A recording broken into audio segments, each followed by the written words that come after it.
daw ay ang bagay pag nagpadala kanya kami ng pera. Sabi kasi sinong ama? May trabaho doon sa linggo ah. Si Eris daw. O ba naman? Sabi ko na sinong Sinasama daw ni Ugad sa tuwing linggo, din may binabakudan sa Ugad. Saan? Ay, sa linggo. Nasa kaya ang Ate Julia? Blackout ata yung meeting. Magamit lang ay.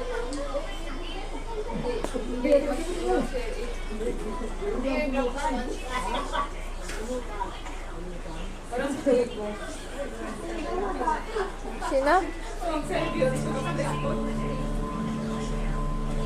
Pagdating ng hapon, diretso ang lahat sa inuman at ang pinakamalista. Ay, dating sa inuman. Nakapagtaba yung ulo. Hindi kinakain. Sa kanila kasi. Pero gamot yan na. Yes, yan. Sige sa baboy doon, sa pasawan ni mama, hindi nilalagyan ng ganyan. Kasi yung ipot, yung tayat, saka yung ihi, gamot yun sa mga sakit sa baboy. Naliligo ang pagong. Matapos pakuluan at huwa-huwain, hihihawi ito sa Baon, ulo bakit hanggang ka na? mabasta. Bakit kailangan dalawang Sarap, nakakain ka ng bakiting? Sarap, di ba?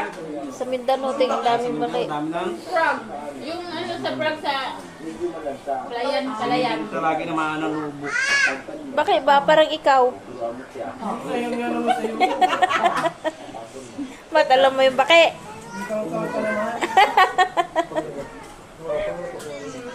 Pagkatapos ihawin, sakalang gagataan o yaadubo ang pagong. Sarap nga yung ano. Sarap nga yung baki.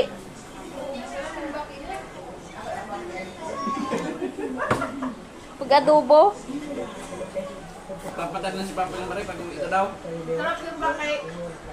Lalo na pag anong ano? Kaunang kinakain Padala at dito. ang mga fresh